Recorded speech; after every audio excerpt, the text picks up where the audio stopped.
Back to Metroid Prime. What a game. Back to you and me for the time being. Welcome to Classic, the show formerly known as Gaming Under the Influence. Video game classics. The classic compositions of the gaming landscape. Do you have a, does it show where you have to go on the map? You know, it's Metroid, so it's never really been big on giving you hints. But it tells you what doors you can't go through, right? Yeah, and it tells you that with a color coding system. But it's pretty obvious where you have to go to. But like, because some doors you can go through, some doors you can't, and by process of elimination, you figure it out. Yeah, for example, this is, I believe, somebody just got, was it Max who just got the missile launcher? I think it was maybe Shulman, but you know... Somebody just got the missile launcher. In this state of mind, I can't really... I don't understand... Yeah, the missile launcher is done. So, then we go back here. No, there's a plasma door. He died. That's what happened. He died. I'm gonna drink. We're gonna keep drinking, but this game will make no sense. Oh yeah, I do remember this. Mm-hmm. It doesn't matter, this is all filler, you can edit into whatever you want. This is a relatively simple boss fight. You just gotta kill these war wasps with the most rudimentary of weapons in the game. They stop at certain set points, and you just gotta memorize where that is and hit them proper. Oh, god damn it.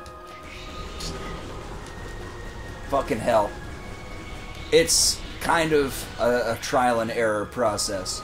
Dude. But the point is, your reward for finishing this is, Alex, yes. Shapiro, I'd like to tell you... Tell me about stuff. I'm out of control. Are you out of control? Believe really? me, I'm out of control. Are you like, it's just a fucking video game levels of out of control? It was that time where I was at MagFest and I thought I was going to be arrested out of control. Oh, what was that time like? Well, I was at the video game convention, MagFest, and I was so drunk. I went into a bathroom, and I found a guy cosplaying a space dandy, and I screamed at him. What did you say to him? Read my manga. Read the manga, because I'm the translator. Yeah, you are doing a fanlation, right? Scanlation. I'm scanning. I'm doing a fan translation of the hit Adult Swim cartoon Space Dandy. That's right. The manga version of Space Dandy, not the cartoon. The comic book upon which the cartoon is based. No. It's the anime came first. The comic book is a cheap tie-in. Really? Yeah, it's a very cheap tie-in. Is it any good? It's pretty bad, but me and Shulman have been doing our best to make it good. Well, that's good. You know, at least you got that.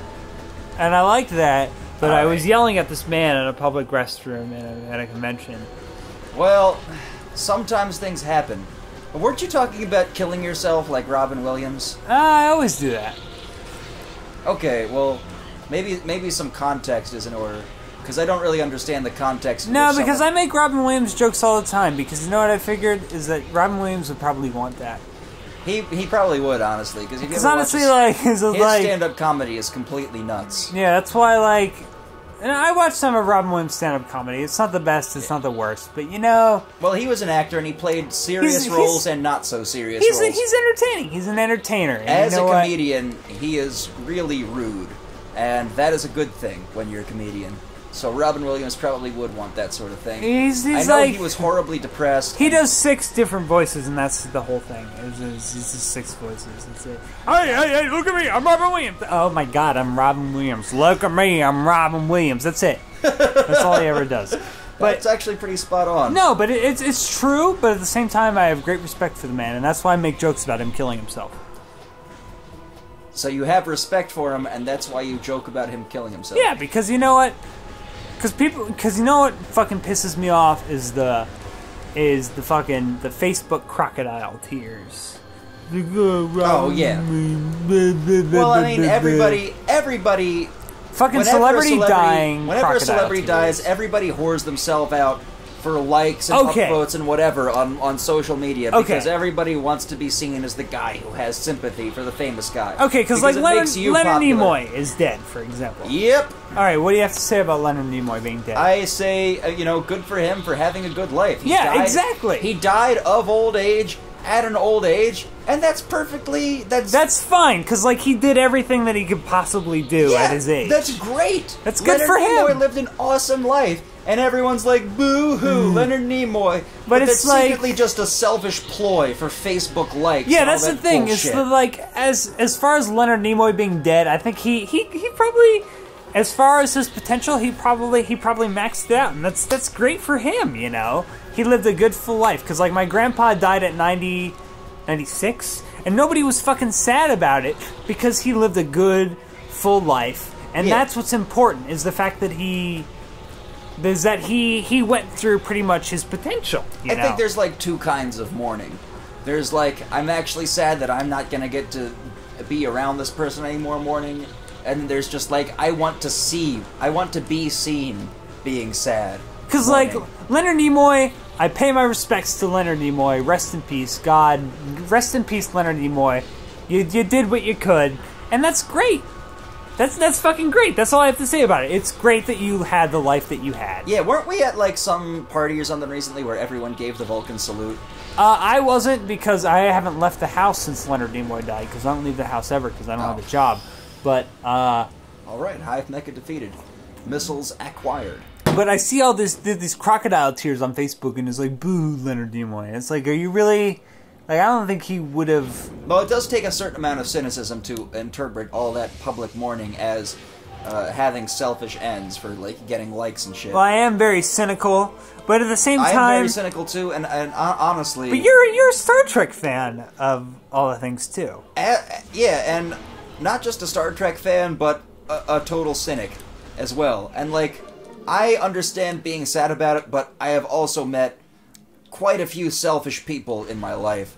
And I can tell you that there are a lot of people out there who would totally feign sincerity over the death of a celebrity in order to get people to like them better. Because that is an unfortunate but very real aspect of human nature. I ain't gonna lie, I got respect for Leonard Nimoy, but you know what? Good for him. He died doing something. He did something great in his life, and he will be remembered for that, and good for him. Oh, speaking of crocodile tears over controversies, you know what would be a fun thing to talk about? What? Radical feminism in gaming. Oh, you don't want to talk about that on this show. Believe me, they'll find you. Oh, but I want them to find me. Please, because no, controversy you don't. is publicity. No, as in they'll ruin your life. But are you afraid of them? Yes, I am. Why? You haven't seen the things they've done. So what things have they done? No, I just see shit on Tumblr, or it's like they... I mean, as far as I know, there are... No, don't fuck with those people, man, because they will always attempt to hold the moral high ground over you, and they will fuck your life up. Dude. Don't do it. Dude, look at this game. I am literally shooting missiles at the hornet's nest. Like, this is what I am all about. You do not understand the hornet's nest of which you kick. Maybe I don't understand, but I would like to. They will get you fired from your job. Will they get me fired from my job, though? Yeah, they'll call your job and tell them that you're a pedophile and that do you support pedophiles, and then they will get you fired. Where did that come from? No, because I saw them do it to some dude on Twitter. If you get in Twitter arguments with them, they'll do that. You are not afraid of them. But, like... I will not express any critical thought, or I will not express any critical opinion towards them. But you make the show so much less interesting by not expressing critical thought. Well, do you want to just watch that Law and Order episode? That fucking Law and Order episode. I think you should. It's... So, in the Law and Order episode... I think you should see the Law and Order episode to understand it. They make gamers out to be actual rapists. Well, right? and then rapists and terrorists, because that's what the article said. It's like terrorists. gamers are. There were articles that said like gamers are ISIS. I don't know if you're part of. Listen, man, this is no shit that you want to be a part of. It's you don't want to be a part of this shit. It is something that you do not want to be a part of. Man, it is shit. Why? Why don't I want to be a part of it? Maybe Shulman could explain it, but like if you... Oh my goodness. Maybe it's just because I'm spineless and I can't take pressure. Well, okay. Then I'll just get it started for you next time on this show. Next time on this show. Yep. Here we go. Diving into controversy. We're diving into controversy. Seriously, though, you don't want to get into this shit. It's fucking stale already. It's already stale, but believe me, you do not want to get into this shit.